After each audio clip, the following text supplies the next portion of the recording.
Rebonjour. Donc, dans cette troisième partie du cours d'aujourd'hui, donc on va voir, on commence avec le chapitre 2. Donc, nous venons de faire le premier chapitre. Dans ce premier chapitre, on a fait d'abord une introduction à la théorie standard, classique et néoclassique.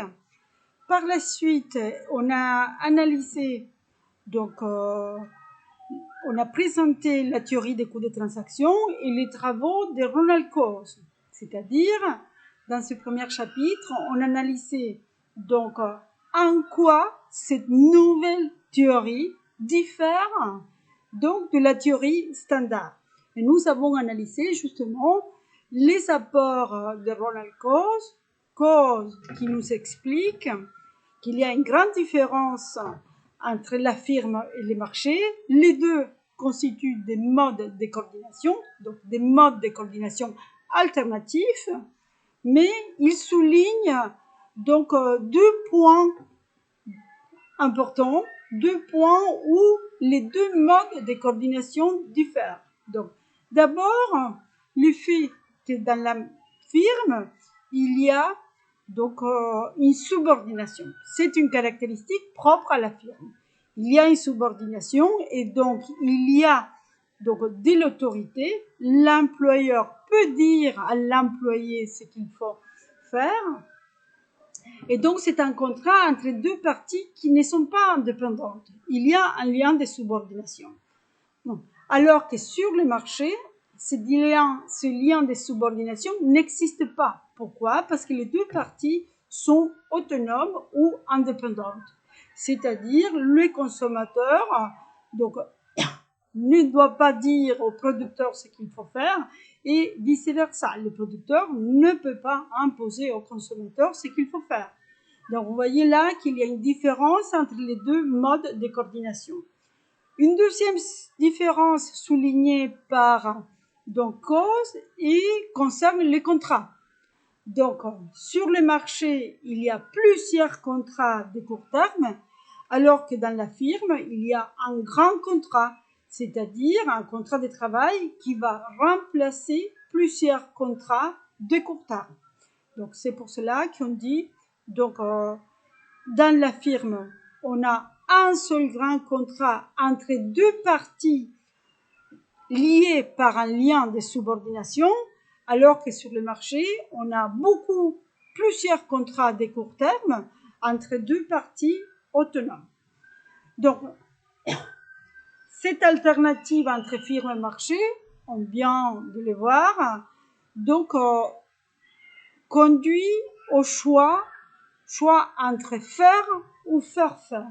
Faire signifie donc utiliser la firme comme mode de coordination. Faire signifie ou implique utiliser le marché comme mode de coordination. Donc, avec les exemples des nouvelles frontières de Thalès, donc on a terminé le chapitre 1. Nous commençons maintenant le chapitre 2.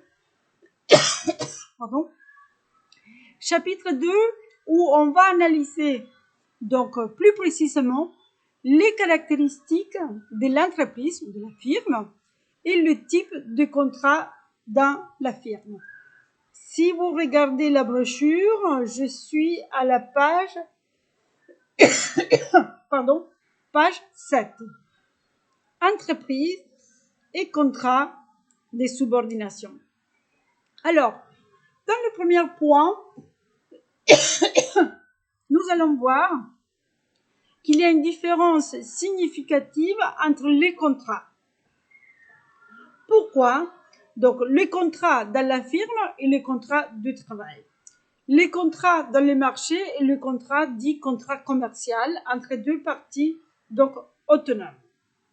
Au sein de la firme, donc, l'employeur a la possibilité de définir donc les devoirs du salarié, c'est-à-dire on détermine dans le contrat de travail quels sont les devoirs du salarié, mais aussi quels sont donc ses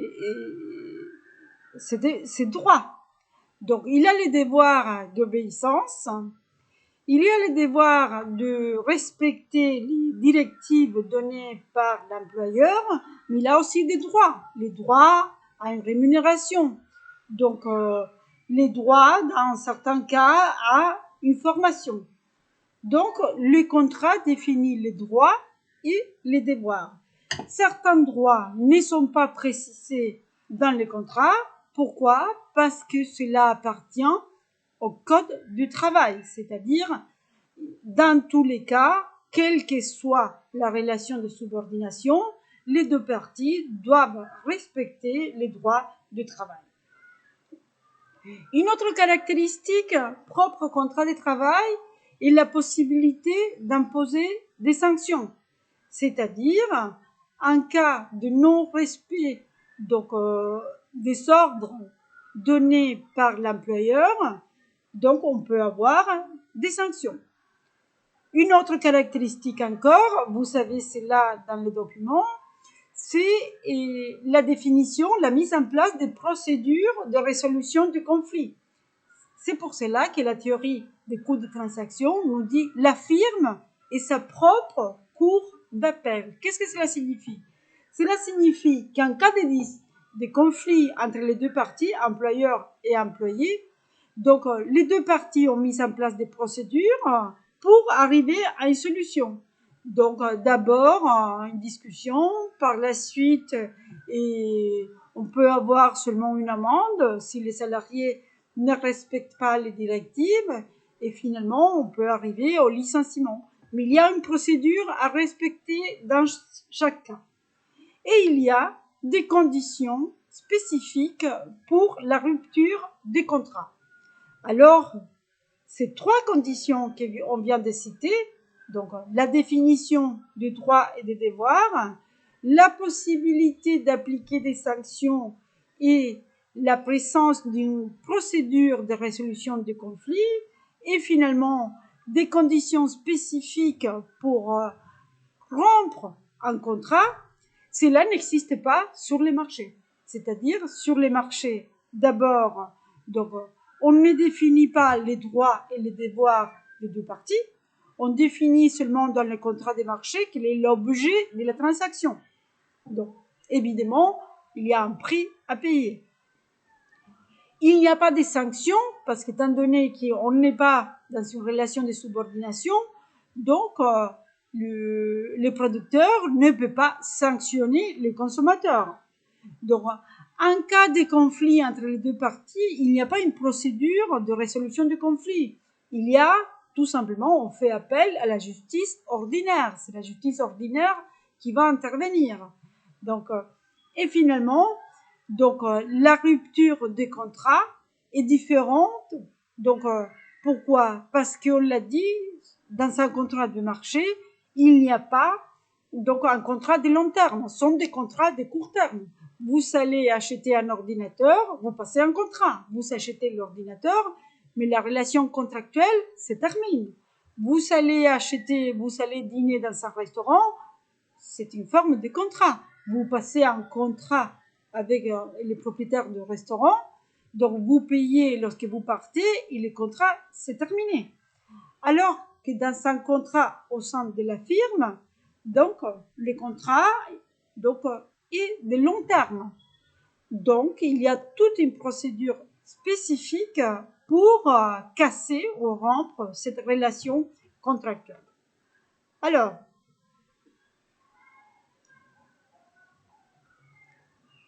vous savez aussi une autre différence, et vous savez, c'est le point B, donc vous savez dans la brochure. Donc, de ce point B nous parle du pouvoir de l'entrepreneur. C'est-à-dire, on constate qu'il y a une différence entre les relations contractuelles. Sur le marché, les deux parties sont complètement autonomes. Dans la firme, il y a une partie qui possède des pouvoirs spécifiques et cette partie est l'employeur. Donc, quels sont les pouvoirs de l'employeur? Donc, d'abord, les pouvoirs des décisions. C'est lui qui a la possibilité de décider donc quelle est la tâche à réaliser, comment réaliser. Donc la mise en place donc d'une stratégie, par exemple stratégie commerciale, stratégie logistique de l'entreprise. Donc il a aussi à côté de ses pouvoirs de direction les pouvoirs d'organisation. Il peut distribuer les ressources au sein de l'entreprise de la manière qu'il considère la plus efficace. Donc, et cela concerne toutes les ressources humaines. Il peut décider donc de l'organisation des différents secteurs. Donc, il organise aussi les ressources financières, comment on va financer l'activité.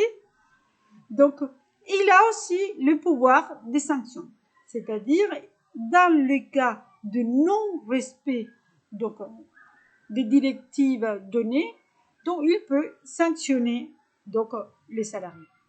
Alors, pourquoi ces pouvoirs, les trois pouvoirs de direction, d'organisation et des sanctions sont-ils importants? N'oublions pas que d'après les auteurs de la théorie des coûts de transaction, donc la firme est une alternative au marché. Pourquoi? Parce que la firme permet d'avoir des coûts d'organisation inférieurs aux coûts de transaction. Ce n'est pas systématique, mais très souvent, la firme permet d'avoir des coûts inférieurs. Pourquoi? Parce qu'elle permet justement de résoudre tous les problèmes qu'il existe sur le marché et qui engendrent des coûts de transaction. Les problèmes, on l'a dit dans la première partie, des problèmes liés à l'absence d'information, les problèmes liés à des comportements peu rationnels ou des comportements qui manifestent une rationalité limitée des agents, les problèmes liés à l'opportunisme. Tous ces problèmes peuvent être résolus au sein de la firme, justement grâce donc au pouvoir de l'entrepreneur. Pourquoi? Parce que si l'entrepreneur a la possibilité de décider, d'organiser et de sanctionner, d'abord, donc, il va accéder plus facilement à toute l'information qui circule au sein de l'entreprise. Alors que sur un marché, donc l'accès à l'information est plus difficile et plus coûteux. Par la suite, grâce à son pouvoir d'organisation et de sanctions, donc il peut éviter des comportements peu rationnels et cela est très important, des comportements opportunistes. C'est justement le pouvoir qui a l'entrepreneur, pouvoir qui dérive de cette relation contractuelle dans laquelle il y a de la subordination.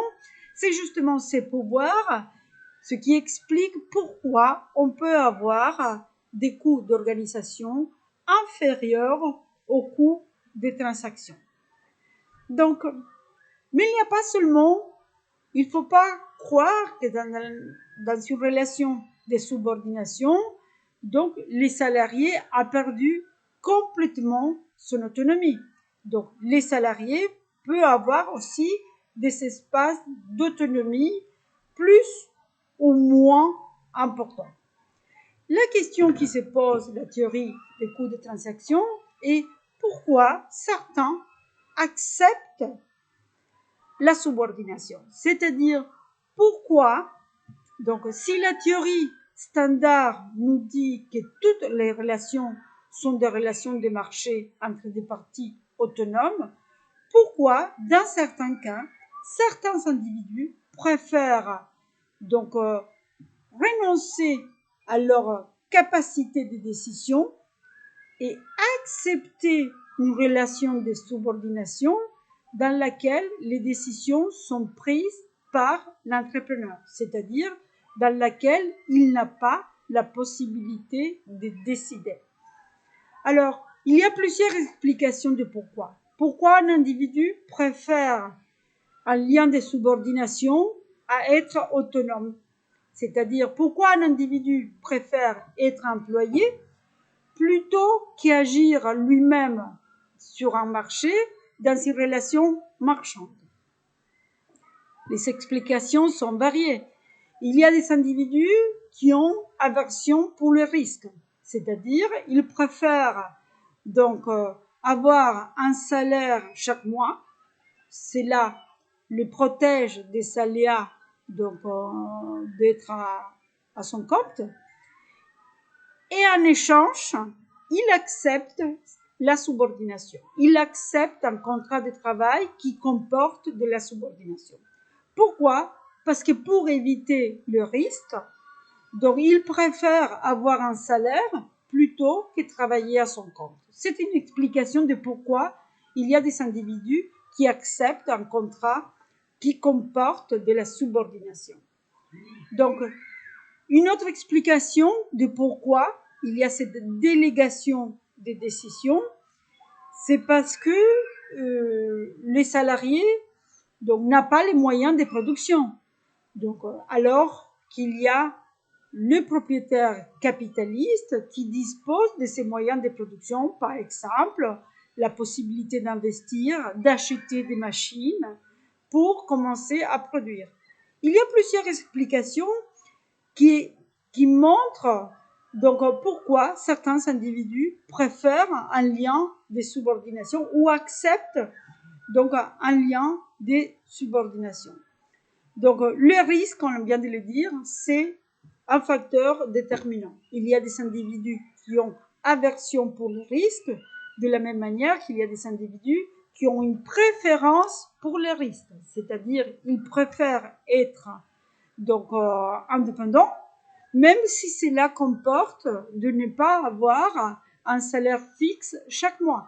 Il y a des mois où ils gagnent beaucoup, des mois où ils gagnent moins, mais ils ont une préférence pour donc les risques. Mais il y a aussi une autre explication, c'est parce que les compétences sont différentes.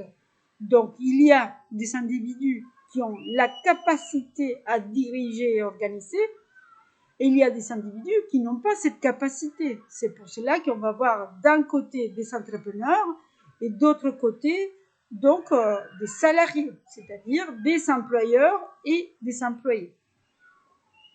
Vous voyez, toutes donc ces différences n'existent pas sur le marché. Pourquoi? Parce que sur le marché, il n'y a pas un lien de subordination. Les deux parties sont autonomes et elles se placent au même niveau. Il n'y a pas une partie qui est supérieure et qui peut imposer des ordres à une autre partie.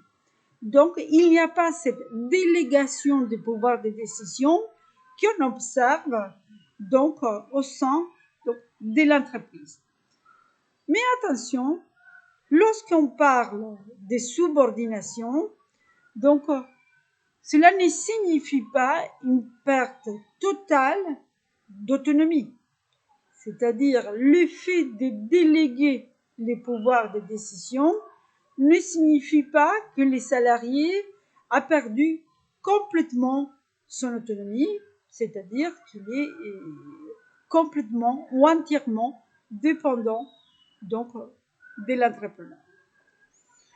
Alors, le point suivant nous parle des conditions d'efficacité. Ce point est très important. Pourquoi? Parce qu'on vient justement de dire qu'on crée une firme comme une alternative au marché. C'est-à-dire, c'est un moyen pour éliminer ou réduire les coûts des transactions, même si on sait qu'à côté, on va avoir des coûts d'organisation.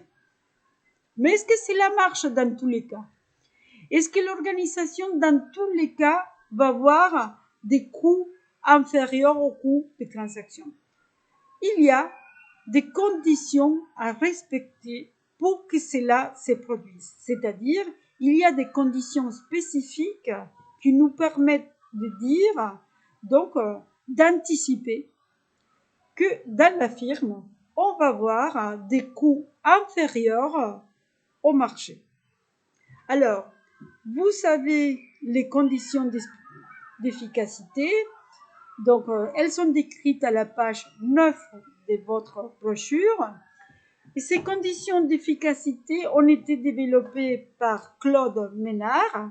Claude Ménard est l'ancien professeur de cette matière, d'économie des organisations, donc à l'université de Paris 1.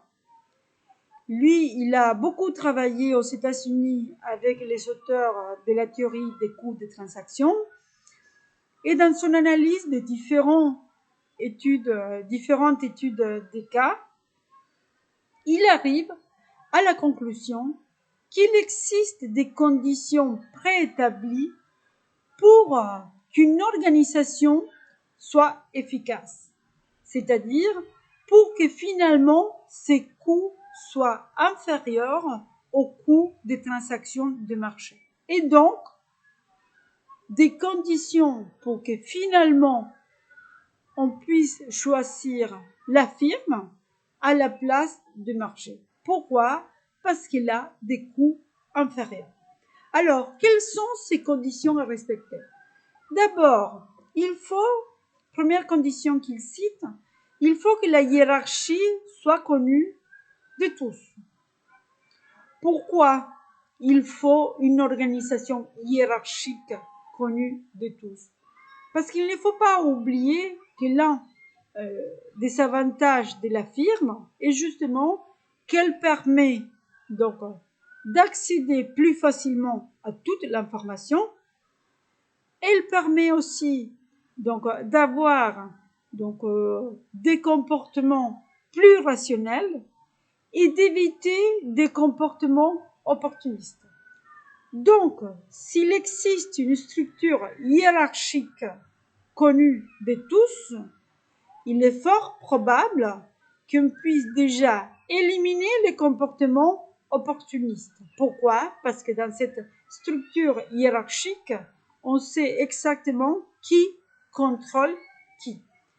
Et quels sont donc les liens de subordination entre les parties, c'est-à-dire qui est le chef et donc qui est celui qui décide de l'action à mener, et qui est le subordonné, c'est-à-dire celui qui doit accepter donc les décisions ou l'ordre pris par l'employeur.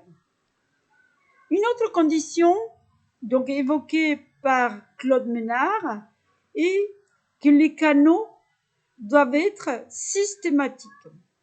Donc, si vous voyez une structure hiérarchique, donc normalement, vous représentez cela à travers un organigramme, c'est-à-dire donc une représentation simplifiée de l'organisation où vous voyez donc les chefs et les PDG de l'entreprise plus les chefs de chaque secteur et par la suite la base, l'ensemble des salariés donc qui sont sous les ordres d'un chef, d'un supérieur hiérarchique. Et ce supérieur hiérarchique va être à son tour donc sous les ordres d'un autre supérieur hiérarchique. Donc ce type de structure donc permet de fixer des canaux systématiques, c'est-à-dire on sait déjà de quelle manière l'information va circuler au sein de l'entreprise. On sait déjà de quelle manière les ordres vont être donc transférés ou transmis au sein de l'entreprise. Tout cela limite la perte d'informations, limite aussi donc tous les problèmes de rationalité. Pourquoi? Parce qu'il est très difficile d'avoir des comportements irrationnels ou peu rationnels dans cette structure hiérarchique. Et c'est la limite, et c'est très important, la possibilité de comportements opportunistes. C'est pour cela donc que d'après Claude Ménard, l'effet qu'il y ait une structure hiérarchique et qu'en plus structure hiérarchique connue de tous. Et qu'il y ait aussi des canaux systématiques sont deux conditions nécessaires pour que la firme soit efficace et donc pour que ses coûts soient inférieurs aux coûts de marché, c'est-à-dire pour que les coûts d'organisation de la firme soient inférieurs aux coûts des transactions de marché. Une troisième condition citée par Claude Ménard est que la ligne de communication doit être courte, c'est-à-dire toute l'information doit circuler entre un niveau, voire deux niveaux, mais pas plus. C'est-à-dire, il y a le chef et tout de suite sont les salariés ou le groupe de salariés qui dépendent de lui. Donc, il s'agit d'une ligne courte. Il ne faut pas qu'il y ait, par exemple, donc deux ou trois niveaux hiérarchiques entre celui qui va émettre une information et celui qui doit recevoir cette information. Par exemple, un lien, il ne doit pas avoir un lien direct entre le PDG et celui qui se trouve donc en bas de la hiérarchie ou en bas de la pyramide. Pourquoi? Parce que lorsque les lignes de communication sont plus longues, on a plus de possibilités de perdre de l'information. Et je répète, n'oublions pas que l'intérêt justement de la firme par rapport au marché est que la firme est capable de résoudre tous ces problèmes posés par les marchés, tous ces problèmes qui vont engendrer donc des coûts de transaction. Parmi ces problèmes, on a le problème de l'information imparfaite. Parce que si l'information est imparfaite, cela engendre des coûts de transaction. Alors, Ménard nous dit, il est nécessaire que les lignes soient courtes. Lorsqu'on parle des lignes, c'est les contacts donc entre deux parties. Je vais le faire de manière donc schématique. C'est quoi une ligne courte? Donc, vous voyez, ça c'est un organigramme. Donc, vous représentez l'organigramme de cette manière. Donc, vous savez ici la direction de l'entreprise. Attendez. Donc, c'est la direction de l'entreprise. Vous savez les différents secteurs. Et puis, par exemple, la finance. Donc, les ressources humaines. Donc, la production. Donc, la logistique. Et chacun est divisé en plusieurs chefs qui, eux, vont gérer plusieurs salariés. Donc, les lignes doivent être courtes. Pourquoi? Parce que si, imaginons, l'information doit passer dès la direction vers un salarié qui se trouve donc à la base de la pyramide, quel est le problème? Donc, on risque de perdre de l'information. C'est-à-dire, si on a plusieurs niveaux hiérarchiques, donc entre le chef et celui qui doit exécuter une tâche, il est fort probable qu'ici, on perd de l'information. C'est pour cela que, donc, Ménard nous dit, les lignes doivent être courtes entre un niveau et le niveau suivant. Il ne doit pas avoir des lignes longues. Pourquoi? Parce qu'on risque dans ces cas qu'il y ait une perte donc de l'information. Alors, une autre condition donc citée par Ménard est que la communication et l'information doivent éviter les courts cycles. Qu'est-ce que cela veut dire? Donc, si un salarié qui est en bas de la pyramide doit donc transmettre une information, il faut qu'il le fasse directement, donc avec son supérieur hiérarchique. Il ne faut que le salarié cherche donc à surpasser son supérieur hiérarchique et à contacter directement, par exemple, le PDG. Toujours, le souci est de limiter donc la dispersion donc de l'information. Donc, par la suite, un autre élément cité ou une autre condition citée par Ménard est que les lignes de communication doivent être ouvertes. Qu'est-ce que cela veut dire? Ouvertes, ascendantes et descendantes. Il ne s'agit pas seulement de proposer donc des lignes descendantes, c'est-à-dire le chef dit aux subordonnés ce qu'il faut faire. Il faut aussi que l'information puisse remonter de l'employé vers son supérieur hiérarchique et de ses supérieurs hiérarchiques vers donc la tête de l'entreprise. Donc, il faut que les lignes restent ouvertes. Pourquoi? Parce que justement, on était en train de créer une structure qui doit servir donc à accéder plus facilement à toute l'information. Le problème informationnel est un problème très important pour la théorie des coûts des transactions. Nous allons voir par la suite, à partir du chapitre 5, que ce problème informationnel est aussi un problème important pour la théorie de l'agence, c'est-à-dire la seconde théorie qu'on va analyser. Donc, pour terminer avec l'analyse de Ménard que vous savez dans votre document, donc Claude Ménard nous dit qu'il faut que les ordres puissent être authentifiés. C'est-à-dire, donc, il est nécessaire que chaque donc, salarié qui accepte donc, ces liens de subordination puisse identifier parfaitement, sans ambiguïté, l'origine d'une décision ou d'une action, d'un ordre donné.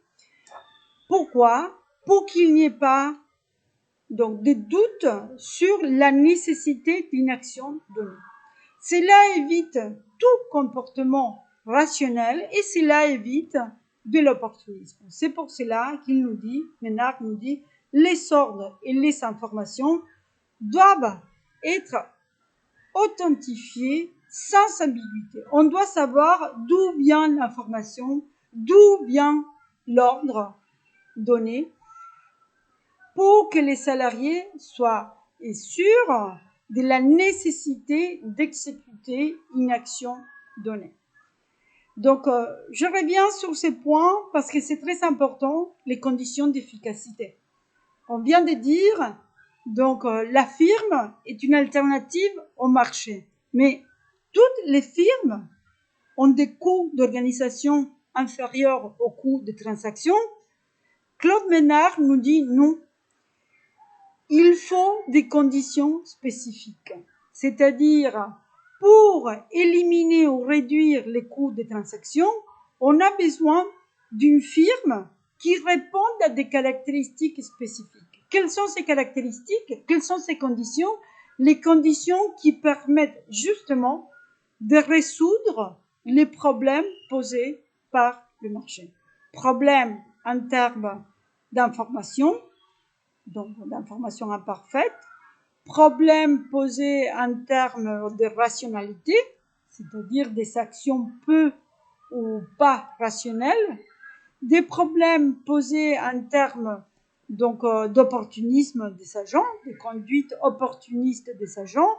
Pour éliminer tout cela, donc on peut les éliminer, mais pas toutes les organisations sont capables de le faire. Pour cela, il faut pouvoir répondre à des conditions spécifiques. Sont justement les conditions donc citées par Claude Ménard.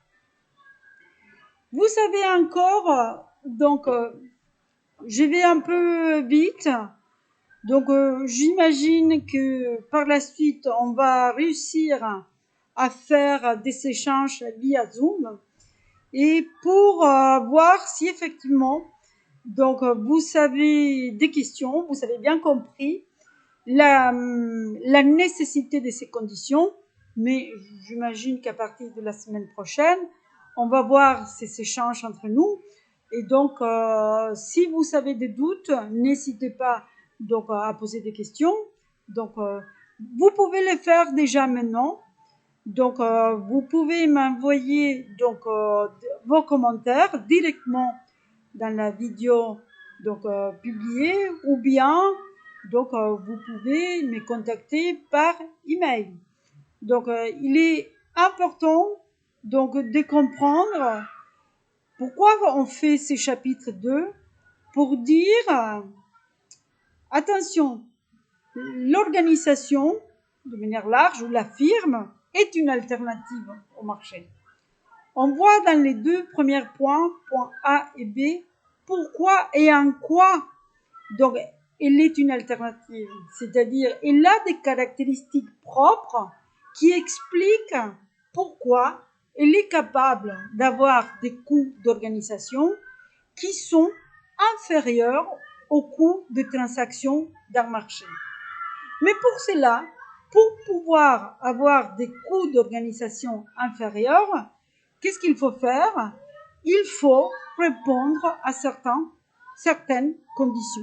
Ce sont justement les conditions évoquées par Claude Ménard. C'est-à-dire, Claude Ménard donc, constate, fait une étude sur quelles sont les caractéristiques propres aux organisations, caractéristiques qui expliquent que dans certains cas, donc, on a des coûts d'organisation inférieurs aux coûts de transaction.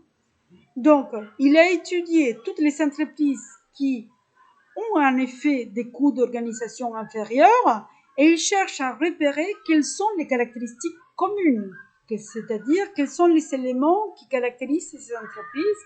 Et donc, il arrive à définir ce qu'il appelle des conditions d'efficacité. Donc, si ces conditions sont respectées, on va pouvoir avoir alors des coûts donc liés à l'information qui sont plus faibles. On va pouvoir avoir aussi on va pouvoir limiter les problèmes d'opportunisme et tous les problèmes liés donc à l'absence de rationalité ou à la présence d'une rationalité limitée. C'est pour cela que tous les éléments donc liés à la hiérarchie ou à la relation hiérarchique qu'on vient de citer donc sont importants et ces conditions donc doivent être prises en compte. Donc, dans le premier cours, donc on a évoqué l'examen qu'on va faire donc à la fin donc du chapitre, entre les chapitres 7 au chapitre 8 ou à la fin du chapitre 8. Et je vous ai dit qu'on va faire deux questions. On a deux questions théoriques d'abord. En principe, pour chaque question sont 6 points. Et par la suite, une étude des cas.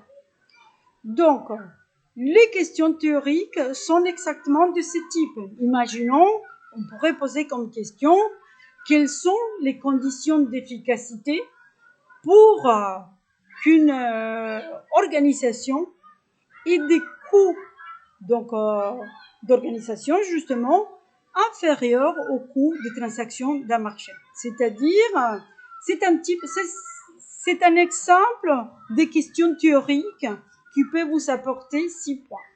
Donc, dans ces cas, vous allez citer quelles sont les conditions donc, d'efficacité, mais attention, il ne s'agit pas de faire une liste avec les 6 conditions.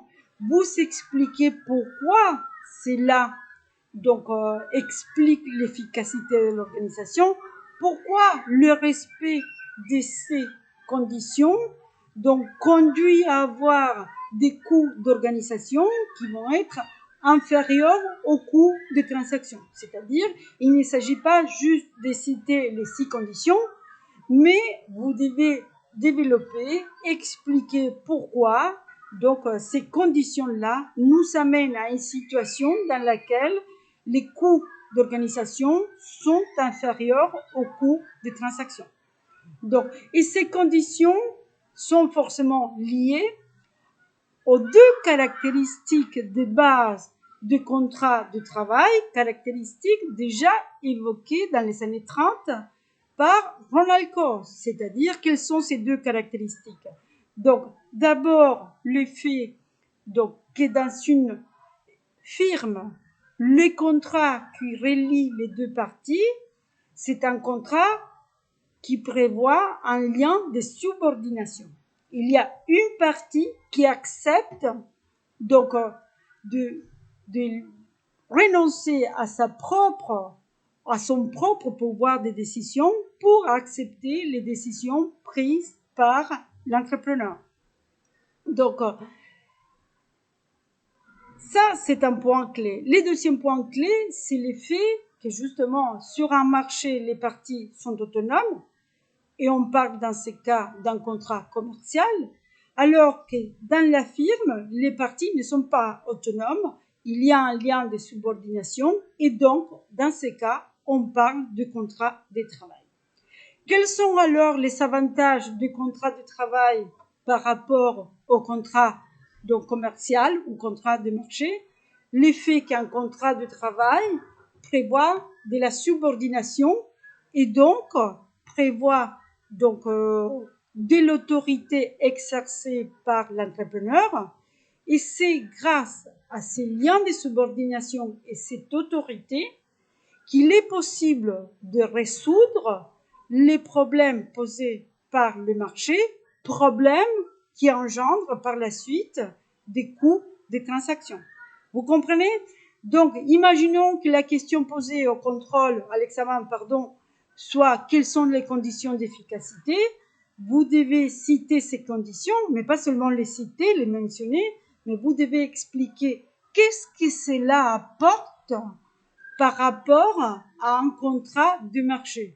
En quoi ces conditions permettent d'expliquer pourquoi donc les coûts d'organisation vont être inférieurs aux coûts des transactions, et pourquoi alors que dans ces cas spécifiques, on va préférer comme mode de coordination la firme au marché.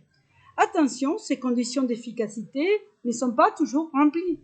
C'est pour cela que parfois on quitte le marché et on préfère choisir la firme à sa place, mais finalement on crée une structure plus ou moins hiérarchique qui comporte des coûts d'organisation, coûts qui ne permettent pas donc de résoudre le problème du marché. Finalement, on pourrait créer une structure donc de type firme, mais avoir des coûts d'organisation supérieurs aux coûts de transaction. Dans ce cas, il est complètement inefficace. Pourquoi? Parce qu'on a alourdi les coûts donc pour réaliser donc la transaction. C'est-à-dire, on a créé une structure, une firme, mais finalement, cette structure comporte des coûts plus élevés que le marché. C'est-à-dire, elle ne permet pas de résoudre les problèmes en matière d'information, en matière de rationalité limitée, en matière d'opportunisme. Donc, je vous cite ici cet exemple. C'est un exemple de questions qui peut être posée à l'examen. Et donc, cherchez toujours à expliquer donc le pourquoi. Donc, dans ces cas, vous avez 6 conditions. Donc, expliquer pourquoi, qu'est-ce que cela apporte en termes des coûts donc des transactions. Donc, avec ces points-là, donc on a analysé la partie théorique du chapitre 2, c'est-à-dire la caractéristique ou les caractéristiques du contrat au sein de la firme.